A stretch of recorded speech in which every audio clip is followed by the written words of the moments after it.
Tonight on Friday Night Smackdown, we have a very, very, very big show, don't we? We have the Thunderdome making its WWE debut on Friday Night Smackdown on Fox. We have the Intercontinental Championship on the line as AJ Styles defends against Jeff Hardy, which is what we're going to focus on in this video. But just from the top, literally only a couple of minutes ago at the time of recording here, WWE actually have released a full official look at the WWE Thunderdome, a video version. Of course, last night we had members of the media and reporters got to try it out, have a look at it. I am registered for the Thunderdome tonight, so fingers crossed I'll be able to attend Friday Night Smackdown, which I'm looking forward to quite a lot. But Vince McMahon is going to be kicking off Smackdown as well tonight. That is something that is worth mentioning. So there is a lot going to be going on tonight on Friday Night Smackdown, and I'm certainly looking forward to it.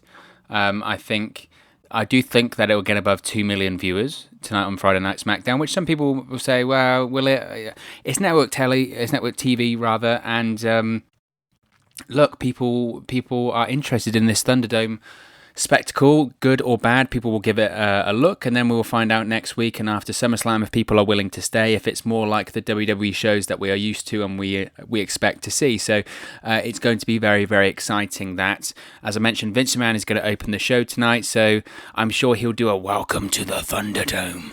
I don't know why he sounded like, I don't know, some sort of cross between an evil Bane with a bad throat there. That was probably the worst Vince McMahon impression you're probably ever going to hear in your life. So that's yours. You can keep that.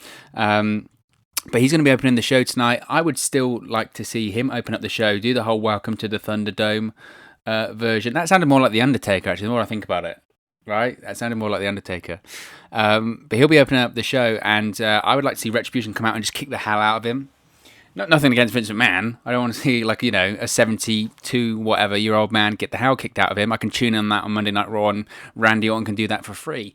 But I think if we're going to get a bit of heat behind this Retribution angle, if we're going to get some real action behind this Retribution angle, then why not have Retribution come out and just kick the hell out of Vince McMahon tonight when he opens the show? That's real chaos. Okay, chaos isn't throwing weights through the windows at the Performance Center. Chaos isn't flipping with the light switch up and down.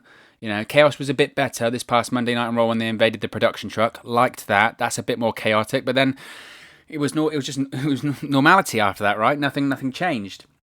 So I would like to see them maybe attack Vince McMahon, and that's real chaos. That's starting the show off hot. That's starting the Thunderdome era in WWE off hot, isn't it? So that would be good. But we're not going to talk about that. We're not going to talk about the Thunderdome. I've spoken about the Thunderdome at least a couple of times now on the channel. And I've spoken about SummerSlam a few times on the channel. Tonight, this preview for SmackDown is going to be about Jeff Hardy versus AJ Styles for the Intercontinental Championship. Now, last week on SmackDown, AJ Styles had his phenomenal Intercontinental statistics, session? It spout out piss. Right? We're getting more piss on SmackDown. If it wasn't enough to get Jeff Hardy throwing urine in the face of Sheamus a couple of months ago on SmackDown, we're getting more piss jokes, right? Because that's what we want.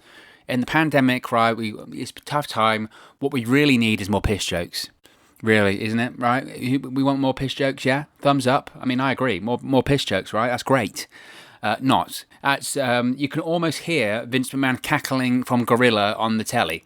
It was that ridiculous, honestly. But the best thing about it wasn't the fact that we had the AJ Styles piss stuff. It wasn't the fact that we're going to have AJ Styles versus Jeff Hardy. The best thing about Friday Night Smackdown last week in that AJ Styles Jeff Hardy segment was Joseph Parks making his WWE debut. I am hoping, I am praying, I've got everything crossed that tonight on Friday Night Smackdown we will have AJ Styles versus Jeff Hardy, but in the corner of AJ Styles we will once again have Joseph Parks in the corner of AJ Styles. How great would that be, right? Now, I know people are going, it's just a rehash of TNA and that was 10 years ago and blah, blah, blah. Yes, it is, and that is true, and it is TNA, and these were three guys that were heavily involved in TNA, more so AJ and Abyss. But I love the Joseph Parks character so much. Like, I can't express. Now, this was during a period of time. Joseph Parks made his debut in Impact Wrestling. Gosh, when would that have been? 2011, 2012 time, I think, in Impact Wrestling. And during that time, we had never seen Abyss unmasked on camera. And at the time, we then suddenly see this guy appear in the parking lot outside Universal Studios going, "Hey, my name's Joseph Park." He's a lawyer, Joseph Parks, and I'm looking for my brother, Chris, Chris Parks, Abyss. And the character was great. It was awesome. And for a couple of years when it had its run there, it was fantastic. Comedy segments that were genuinely funny. But this is a guy, he's like 6'6", 6'8", over 300 pounds, legitimately can kick the hell out of people and beat the hell out of people, and you knew deep down he was a monster. He was Abyss. He's the guy that rolls around in barbed wire. He's the guy in the mask, thumbtacks, glass, black hole slam, all of that sort of stuff. So you knew that was in him, but he showed just a completely different side to him.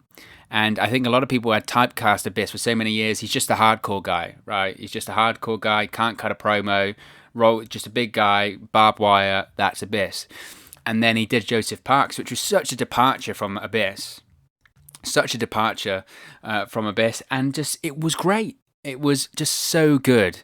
So once we saw him involved with AJ Styles last week on SmackDown, we saw him backstage of AJ Styles, and AJ Styles is having a go at him, yelling at him, and Joseph Parks pulling his faces, and he's typing in like what we later found out would be statistics, easy for me to say. And so they have it in the ring, and then Joseph Parks comes out with him. And then if you're in any doubt that it is the Joseph Parks character, AJ Styles, the Intercontinental Champion, on Friday Night Smackdown on Fox, actually referred to him as Joseph Parks. Now, how he's able to actually do that, I don't know. I'm not sure how they can legally do that. I mean, his name... I suppose technically his name, he being Abyss, his real name is Christopher Joseph Parks. So Chris Parks is genuinely his name, so I guess he could use that. Joseph Park is technically his middle name as well.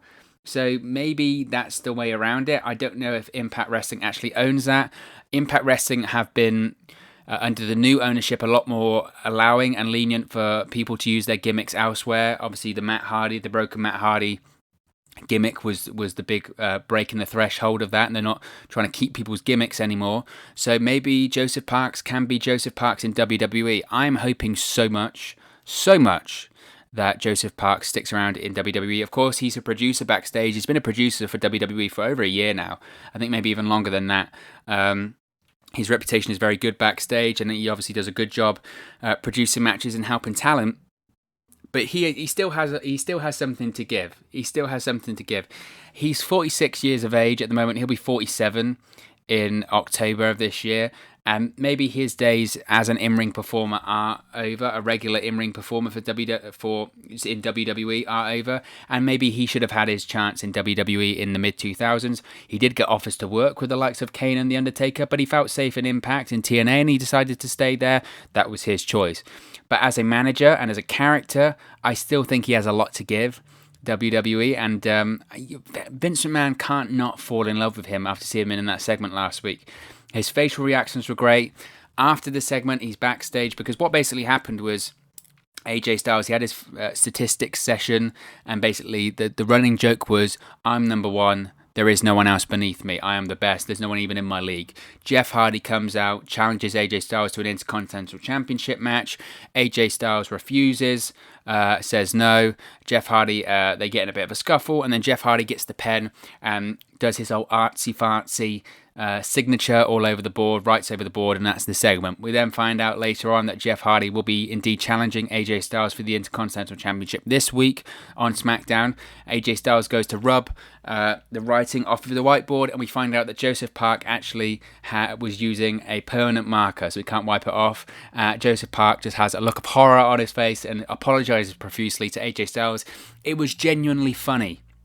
Do you know how rare that is in WWE? For the amount of comedy that WWE tries to do on television and tries to do comedic segments, you know the actual percentage of segments that are intended to be comedic actually are comedic. It is so low, it must be like 5%, maybe even lower than that. So to actually have something that was genuinely funny, genuinely humorous, actually made me laugh, and I know it made other people laugh. That's just got to be a great sign. Keep Joseph Parks with AJ Styles. That is just yes, yes. So Joseph Parks aside, and I hope he is there tonight. AJ Styles versus Jeff Hardy should be a great match. Of course, they have had matches against each other in Impact Wrestling and TNA. I don't think those matches ever lived up to what they could have been. Obviously, I think even in the first run, in Jeff Hardy's first run in Impact or TNA at the time in 2000, when did he leave WWE originally? 2003, maybe, so 2003, 2004 time. His first run with TNA, I think his debut match was actually against AJ Styles in TNA. And they had a couple matches there, and obviously they had matches later on in 2010 when AJ and Jeff Hardy were there during that run, during the Hogan Bischoff era of Impact. And they were always good. They were always good. I don't think we ever saw truly that great Jeff Hardy AJ Styles match. And that's no slight against them. I don't think Jeff Hardy, well, it's documented, Jeff Hardy wasn't in the best place in his life at the time. And just, the chemistry maybe just wasn't there. I think that at this point, they're different. It's a different environment. They've grown as performers. They're veterans, both of them. There's no reason that if they're given time and in this setting of the Thunderdome and this backdrop of actually having fans to react and all of this sort of fun stuff, then there's no reason why this can't be an absolute classic match. I am very, very surprised as to why it's on SmackDown, but for some reason when it comes to the Intercontinental Championship recently, that's just what they've been doing for Friday Night SmackDown. When was the last time the Intercontinental Championship was actually defended on a pay-per-view? Is it back at WrestleMania with Sami Zayn? Because Sami Zayn won it, and then it was the Intercontinental Championship tournament for ages, and then that tournament didn't even conclude, I think, at Backlash. That concluded on the Friday Night SmackDown prior to Backlash. So they've been using the IC title to really pop a number when it comes to SmackDown in recent months. And it looks like they're going to be doing the same here. It looks like they're trying to get people watching. They know there's going to be buzz with the Thunderdome and SummerSlam weekend, and people are going to be excited. People are going to be watching. So why not have a big match, a big main event? And I think that might be why they've done it here. But I would be very, very, very surprised if they don't have some form of a screwy finish and then AJ Styles versus Jeff Hardy gets added to SummerSlam at the weekend on Sunday, because having a SummerSlam pay-per-view without AJ Styles and Jeff Hardy on just doesn't seem right at the moment, does it? It just doesn't make any sense to me. I think there was a report recently as well about the leaked list of top babyfaces on SmackDown at the moment. No surprise, Braun Strowman was number one because he is the Universal Champion, of course, even though I'm not even sure if he is the top babyface. Maybe he is at the moment on that roster, I don't know. Even if he is a babyface at the moment, that's the confusing thing with that storyline. But the number two babyface on that brand at the moment, according to these reports, was Jeff Hardy, and the third was Matt Riddle.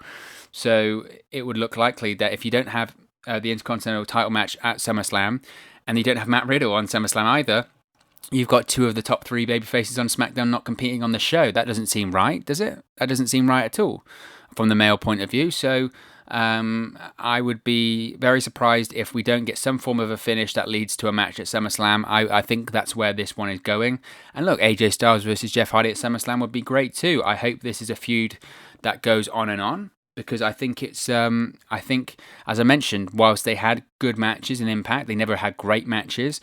But I think considering that they've evolved as performers, AJ Styles since then, even back then he was one of the best wrestlers, if not the best wrestler in the world.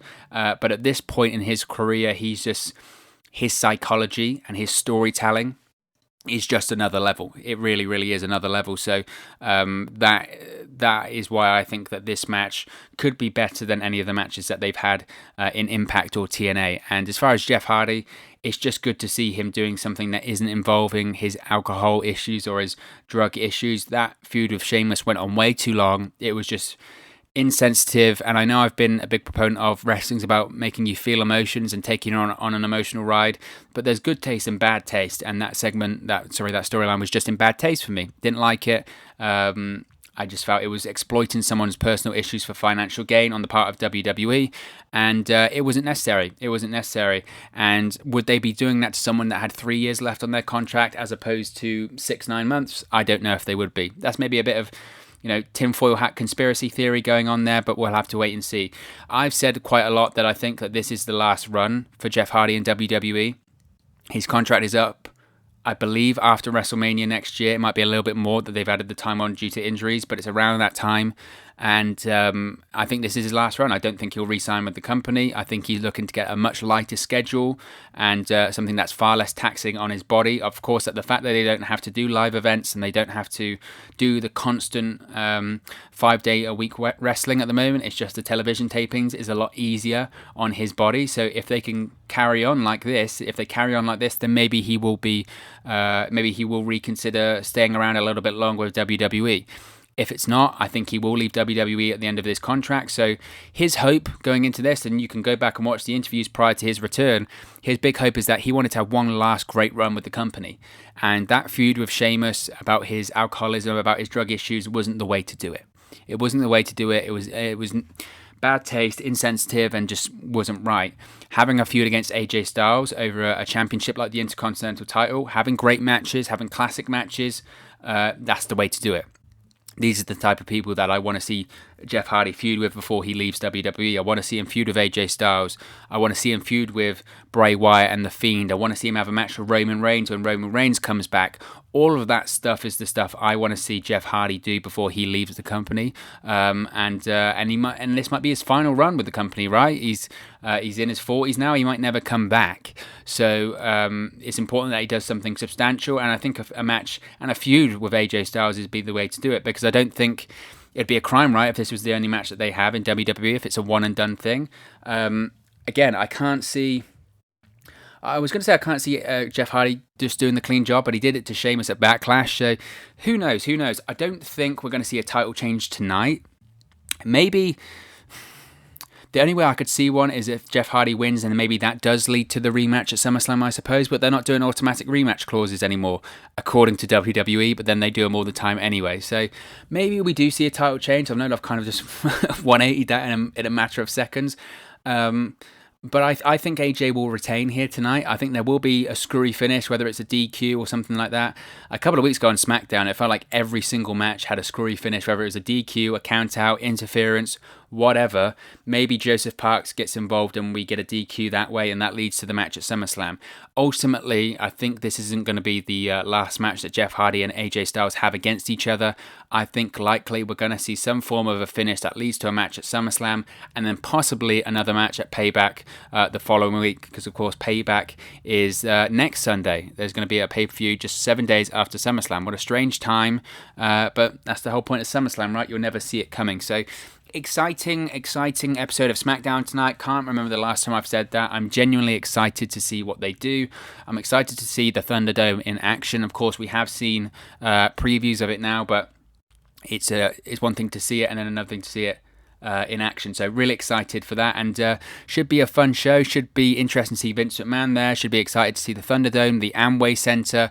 Who knows what's going to happen with Retribution, and just an exciting way to kick off SummerSlam weekend, right? Usually this would be a huge weekend of the year, and just because of the pandemic doesn't mean we can't enjoy it from the safety of our own home. So that's the most important thing here. It's about enjoying it, and hopefully everyone there is being safe as well. So exciting time in WWE, and we'll be doing a lot of content on the channel and on our social media platforms to reflect that this weekend. So what are your thoughts? Most importantly, I can rant and rave and talk about this all the time, but what are your thoughts? Let me know your thoughts in the comment section below about Jeff Hardy versus AJ Styles tonight, as well as the Thunderdome, as well as Vince McMahon appearing on SmackDown tonight. Let me know your thoughts in the comment section below. I'll be sure to respond and reply to all of your comments. I really enjoy interacting with you guys on this channel. If you have enjoyed this video, please do smash a like on the like button. It really does help us out here on YouTube.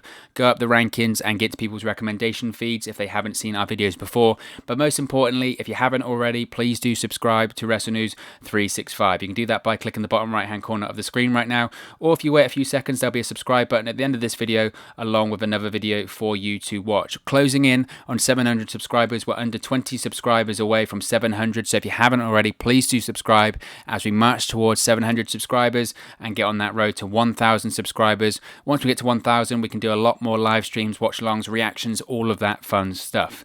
So if you haven't already, please do subscribe. If you have, just know that I really do appreciate everyone that takes the time to watch and listen to any of these videos.